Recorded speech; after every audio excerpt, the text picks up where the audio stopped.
Welcome back, guys and gals. This is our second part of our 4-part series on all the lore for each of the major playable factions.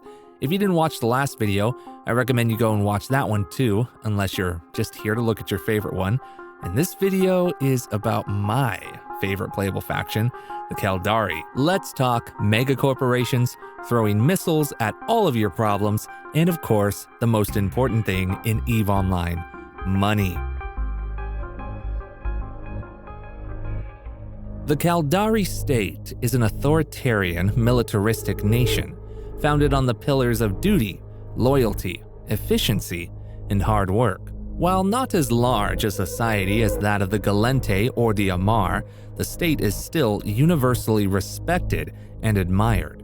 Its economy is fundamentally sound, and its military, despite its smaller size, is fully equal to that of any other empire, thanks to a well-kept fleet packed with cutting-edge technology. A nation built on corporate capitalism, the Caldari state is run by a group of 8 megacorporations who divide territory between themselves, controlling and overseeing nearly every aspect of society. Each corporation comprises of thousands of smaller companies, ranging from industrial companies to law firms. All real estate is owned by the companies, which then lease it to the citizens. Government and policing are also both handled by independent companies, funded by each of the megacorporations.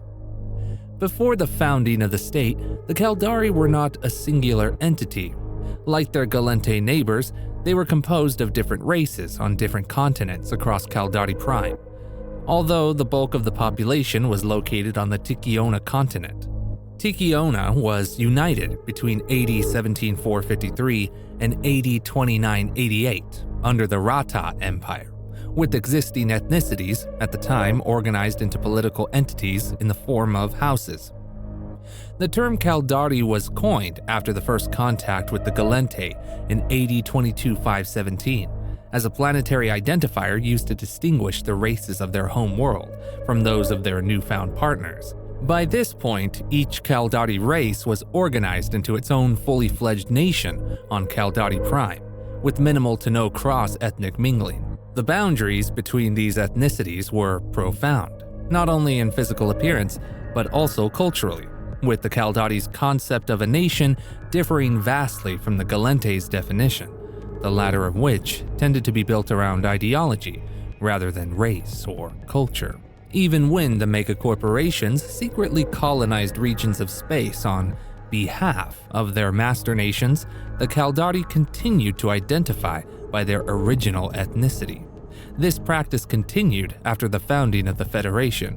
It was not until the succession of the Caldari in AD 23154 that the situation changed, when the chief executive panel usurped control of the homeworld for the indigenous nations. All who supported the succession were swept along in the following social upheaval. As the all-encompassing corporate state came into being, the Caldari psyche and society were shaped into new forms. The largest Caldari ethnicities, the Detis and the Severe, were deeply affected by these changes and molded to the norm. Other ethnicities, including the Gallente, who had long been residents of the Caldari homeworld, were brought into the fold, where all were now identified as one race. Influenced by the Sukuvesta Corporation, a people known as the Achura decided to join the Caldari in their succession as a client state. Their pre-industrial Achura Empire, which had been discovered by the Sukuvesta during the secret colonization many decades prior, was uprooted and replaced by minority Caldari rule. This mostly affected major population centers, which were developed to become full cities according to the Caldari standard. Rural areas were mostly ignored, dotted with thousands of Achura monasteries, which to this day preserve the culture and the heritage of the Achura Empire. Some, of course, were displaced for industrial operations, in cases where they were located on valuable land. But for the most part, Achura, who had not been assimilated, remained reclusive and introverted, cut off from the state as a whole, and for the most part untouched by its influence.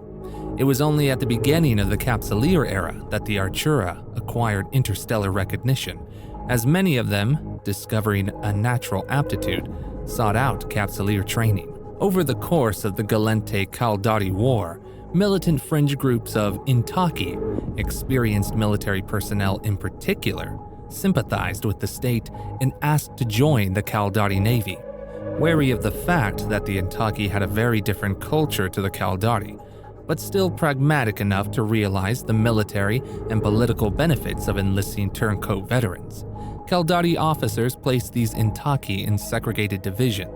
The most famous of these forces was commanded by Mordu's Legion founder, Muria Mordu, who led his division to the status as one of the most successful, revered, and battle-hardened units of the war. At the end of the war, many of these Intaki were offered cheap land and accommodation in Washi City on Kamakor 5, though those who had abandoned their cultural heritage and fully integrated in the Caldari lifestyle had long since become full citizens, due to the fact that these Intaki continued to maintain their separate identity and distinct ways. Their presence caused tension with native Caldari, especially xenophobic radicals who fed on the aggressive foreign policy of the state. A significant number of the Intaki, facing expatriation, sought assistance from their former commander, Muria Mordu, a turn of events which would later lead to the formation of Mordu's Legion, one of the most legendary mercenary groups in New Eden's history. In the end, the Intaki were able to resettle in Washi City while retaining their identity and culture. The meteoric rise to power of Tibus Heth and the Caldari Providence Directorate, CPD, in YC 110 again put emphasis on ethnic identity regardless of cultural compliance, the two being defined as synonymous with one another by the Provost government. Hundreds of thousands of Federation expatriates were quarantined and unlawfully incarcerated, or in some instances, deported across state borders, while full state citizens of Gallente origin found themselves on the violent end of angry mobs.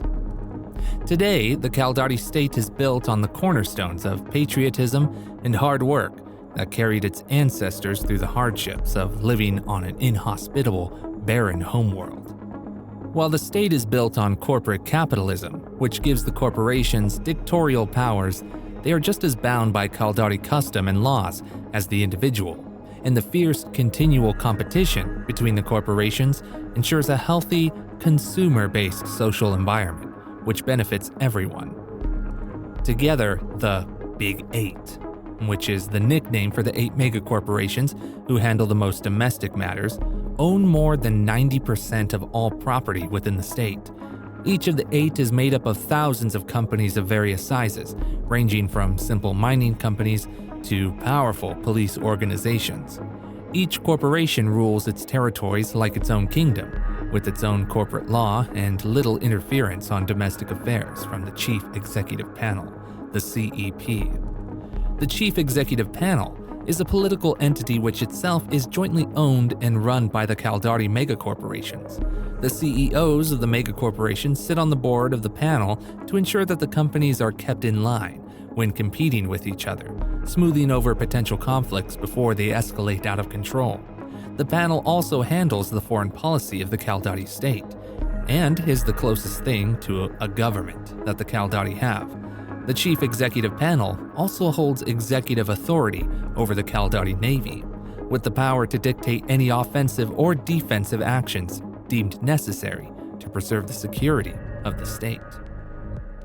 Owing to its rather fragmented style of leadership, the House of Records was also established by mutual agreement to act as a central source for record keeping within the Caldari state. The House of Records acts as a national archive, digitally storing vast quantities of data that detail every transaction, business deal, and governmental interaction within the state. The Caldari Business Tribunal, the CBT, was established by mutual consent of the CEP. The CBT is regarded as the second most powerful entity within the state, operating independently of the Big Eight and authorized to mediate in, modify, or cancel any deal, transaction, or agreement made between corporations within the state. From the outside to uninformed eyes, the Caldari state appears to be a solid and unified corporate meritocracy. While this has been true for short periods over its history, typically during times of great trouble for the Caldari people, there are three distinct ideological blocks within the state that have grown ever more apparent as Caldari society has evolved. The first of these three blocks, the Practicals, is headed by the second largest megacorporation in the Caldari state, Sukuvesta, commonly known as the Exploiters. The group also includes both the CBD Corporation and Nugahovi. These corporations have practiced unethical business tactics for decades and are frequently associated with organized crime. The Practicals see the other empires as potential markets, ready to be exploited by unrestricted and unregulated trade, caring more for their bottom line than for who is a friend with whom, and even less about what long-term political ramifications their unscrupulous business practices can have. Basically mercantilist in their views on trade, they believe that profit, for one, always means loss for another, and they will stop at very little to ensure the state always comes out on top. The second of these three groups are the Liberals, whose views completely contradict those of the Practicals in regards to interstellar trade. The Liberal bloc believes in fostering improved relations with all the other empires, creating an interstellar environment where there are no trade barriers and where goods and services flow freely across borders. They believe in trade deals that mutually benefit the participants and that the empires can come together in a peaceful, prosperous future world where only through cooperation and unified trade. The final group is less concerned about trade than about the position that the Caldari state holds in contrast to the other empires, in terms of both military capability and economic strength. These are the Patriots, and they are led by the monolithic Calichiota Corporation, which is the largest megacorporation in the Caldari state, followed by the Laidai and the Wirkomi corporations. The Patriots seek to cultivate the Caldari heritage, and may often be found reminiscing about the great Rata Empire of old or weeping for their lost homeworld, Caldari Prime. The most fanatical of them cry for a renewal of the war with the Federation, but they are a minority. The majority sees economic dominance across the cluster as a tool to promote military power.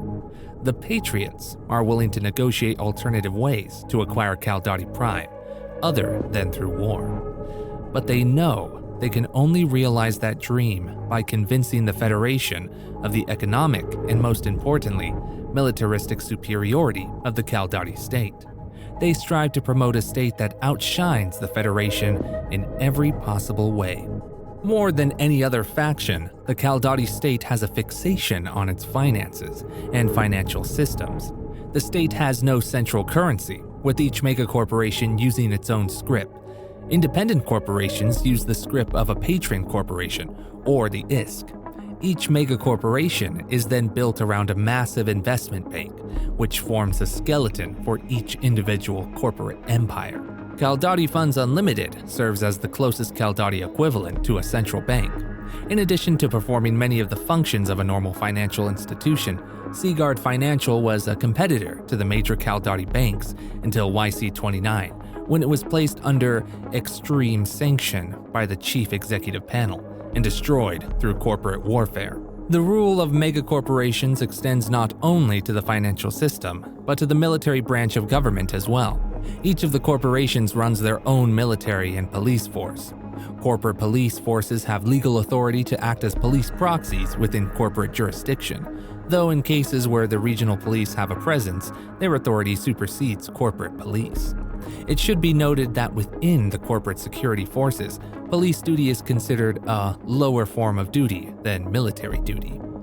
Police work on stations in the state as an especially nightmarish task due to the red tape involved in numerous jurisdictions involved when various parts of the station and their owners come into play. While corporate police forces do not have the best reputation for dealing with lesser infractions, especially nonviolent crimes, they can, nonetheless, quickly and efficiently deal with matters when circumstances require. On the more overtly militaristic side, it's notable that the 8 private militaries of the megacorporations exceed the Caldari state military in numbers and often surpass it in training. The military branches of the megacorporations originate from shortly after the Gallente-Caldari War, when the Calakiota and Sukuvesta established theirs as a result of dispute over post-war development. Caldari corporate militaries have traditionally been used as a propaganda tool, using their success and image to enhance the reputation of the parent corporation and vice versa. It's notable that some military functions, such as engineering work, appear to be outsourced to civilian personnel, including technicians in charge of setting up listening posts, who do not appear to hold Navy ranks. While the Caldari state may not be nearly as big as the Gallente Federation, let alone the Amar Empire, it's still universally feared and admired, with a strong economy and military might to match that of the larger empires, not to mention the fact that it is more unscrupulous than the Gallente and more combative than the Amar. The state is in many ways the most formidable of all the empires. As most Caldari trade is conducted on the blurred divider between corporation and nation-state, it can be difficult for the other empires to deal with it at a political level. If a company is found guilty of unethical business dealings, it simply disappears into its parent corporation, and before long, another one appears to take its place. If a Caldari company is threatened, meanwhile, the whole corporation, and often the whole state, will more often than not back it with full force.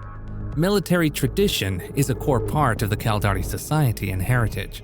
As a people, its citizens fought a long and bloody war to gain their independence, eventually surrendering their home planet to the Gallente Federation in order to preserve their way of life. It was at this time that the corporations established themselves as the driving force behind creating and maintaining the Caldari state. Even though the Caldari have not engaged in all-out war for almost a century, they still strive to be at the cutting edge of military technology, and their vessels, weapons, and fighting methods are second to none. To curb their aggressive tendencies, Caldari citizens are encouraged to actively pursue a range of sporting activities, often sponsored by the state itself. Many of these are bloody competitions in the vein of gladiatorial combat, while others take the form of races and contests. Whatever the sport, they love betting on the outcome, making gambling a massive industry in the state and a core pillar of Caldari society. The state offers its citizens the best and the worst in living conditions. As long as you keep in line, do your part for the greater good, and obey corporate law, life can be fairly pleasant and productive. However, to those not cut out for this strict discipline regime, life quickly becomes intolerable. Individuals who cannot fit into the regimented framework of Caldari society often find themselves losing their respect, family, and social status with unsettling rapidity, being left with few options besides ritual suicide or exile. Although not xenophobic as such, the Caldari are very protective of their way of life and tolerate only those foreigners that stick to the rules. And with all that being said, I think this is a pretty good spot to put a pause on the Caldari lore. We can have another video where we go into more detail, such as who are the Big Eight.